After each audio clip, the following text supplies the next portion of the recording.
तो बच्चों ये है आपका ऑफिशियल 2024 कंपार्टमेंट का पेपर का ब्लूप्रिंट और ये है आपका सीबीएसई 2024 का ऑफिशियल पेपर है, उसका ब्लूप्रिंट है। और ये आपका लेटेस्ट 2025 का जो पेपर आपका अभी हुआ है जिसमें से आपकी कंपार्टमेंट अनफॉर्चुनेटली आई है, तो ये उसका ब्लूप्रिंट है। अभी मैंने बहुत मेहनत की है इसके ऊपर। अब इस मेहनत का रीज़न है, मैं आपको कुछ बताना चाहता हूं कि सीबीएसई भी यहां पर आपको कुछ मैसेज कन्वे करना चाहती है और मैं आपको सब कुछ बताऊंगा। देखो सबसे पहले बच्चे ये देखो, ये आपका मैथ्स पेपर का ब्लूप्रिंट है। अब इसमें क्या है, सबसे पहले आपको ये पता होना चाहिए कि हमें मैथ्स में बेसिकली पूछा क्या जाएगा। तो देखो आपको 18 एमसीक्यू आने वाले हैं, ठीक है। 2 रीजनल सर्शन के क्वेश्चन आने वाले हैं।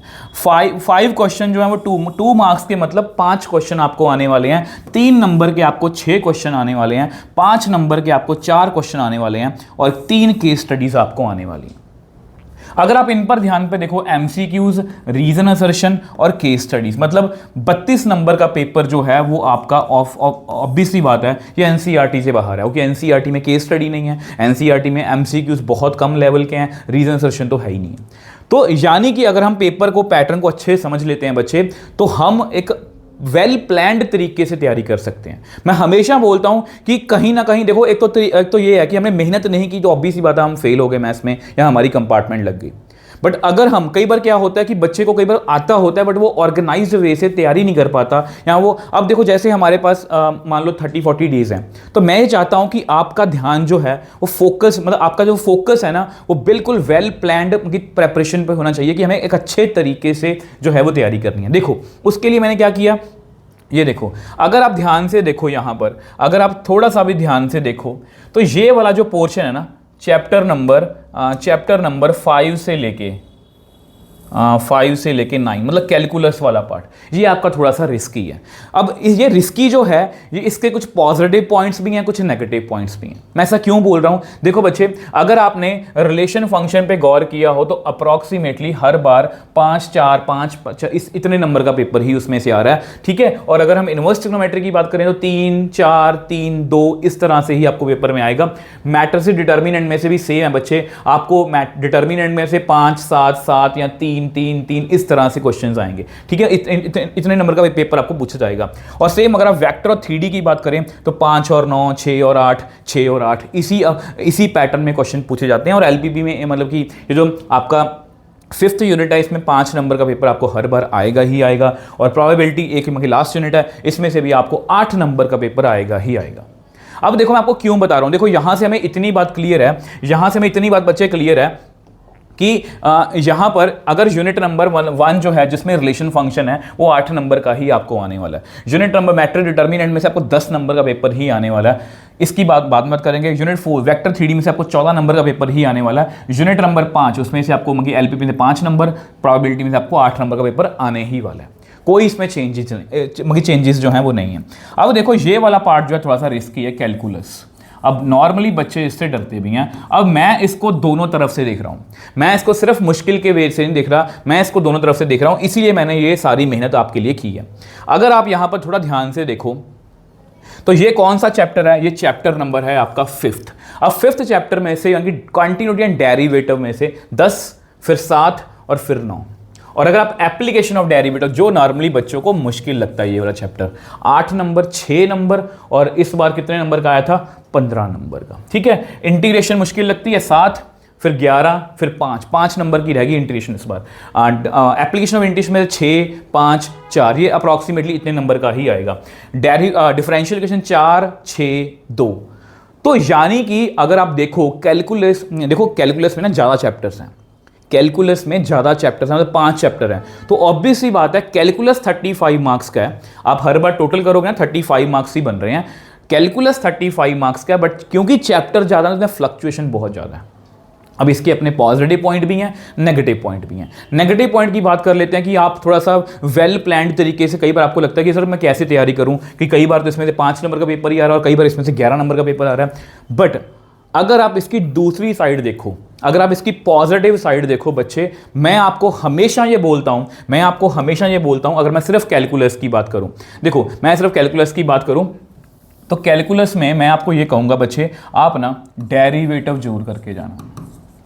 डेरिवेटिव में से आपको 5 या 6 नंबर का पेपर डेफिनेटली मिल जाएगा। और मुझे नहीं लगता कि डेरिवेटिव कोई मुश्किल है।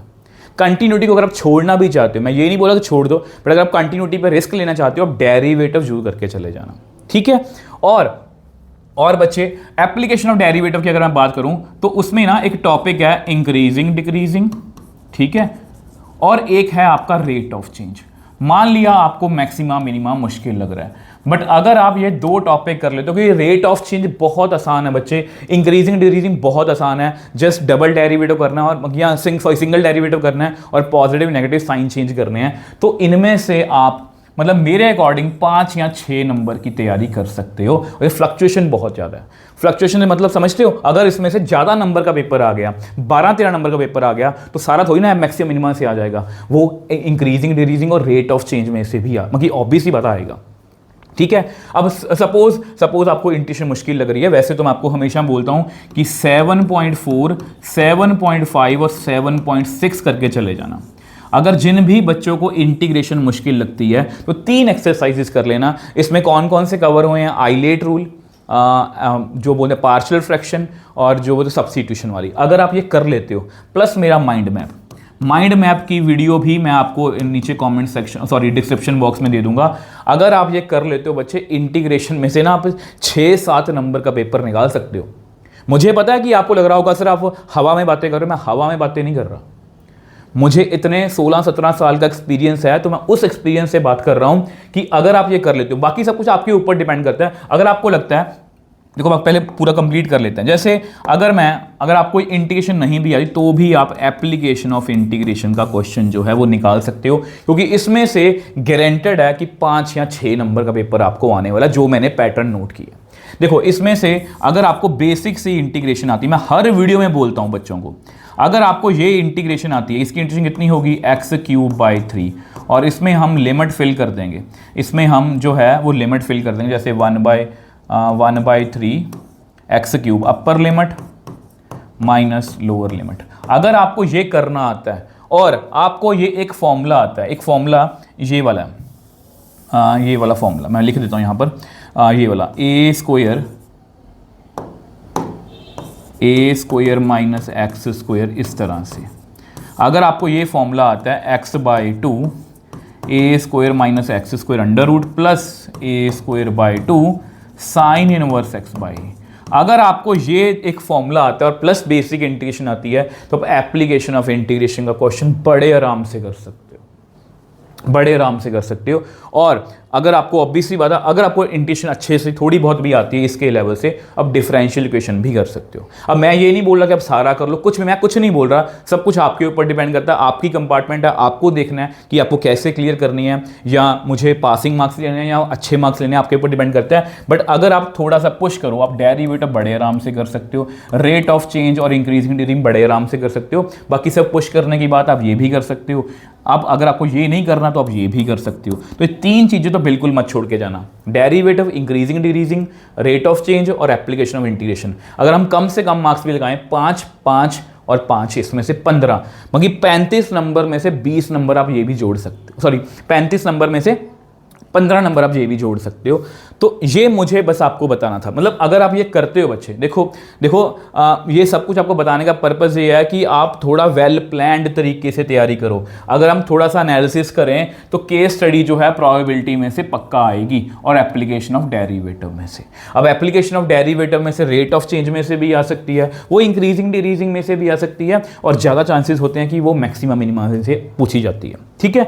अगर हम 5 नंबर के क्वेश्चन की बात करें, ऑब्वियसली बात है एप्लीकेशन ऑफ इंटीग्रेशन जो मैंने आपको बोला है, और डिटर्मिनेंट का कौन सा? मैट्रिक्स मेथड, ठीक है। मगी वो बोलते हैं ना कि ये अपना मेरा एक्सपीरियंस है कि इस हिसाब से अगर आप तैयारी करते हो बच्चे, आप चेक कर लो मगी इस हिसाब से अगर तैयारी करते हो बहुत अच्छे मार्क्स स्कोर कर सकते हो, बाकी मेरा पर्पस है आपको बताना। बाकी अगर आप इस चैनल से नए जुड़े हो तो आपको मैं बता दूं, ये पेज जो है अगर आप ये लेना चाहते हो, आप टेलीग्राम चैनल पर जाके हमारे डाउनलोड कर सकते हो, वहाँ पर मैं अपलोड इसको कर दूंगा। बट अगर आप इस चैनल से पहली बार जुड़े, मैं आपको बता दूं, हम ऐसा नहीं है कि हम आज से स्टार्ट कर रहे हैं, सिर्फ प्लानिंग प्लॉटिंग बता रहा हूँ। हम ऑब्वियसली हमने जब से कंपार्टमेंट बच्चों का रिजल्ट डिक्लेयर हुआ था, तब से हमने प्रेपरेशन जो है वो स्टार्ट की हुई है। मैं डेली टारगेट्स जो हैं बच्चों को दे रहा हूँ, जिसमें मैं फ्री नोट्स दे रहा हूँ और वीडियो लेक्चर्स तो दे ही रहा हूँ और फ्री नोट्स भी हैं उसके साथ।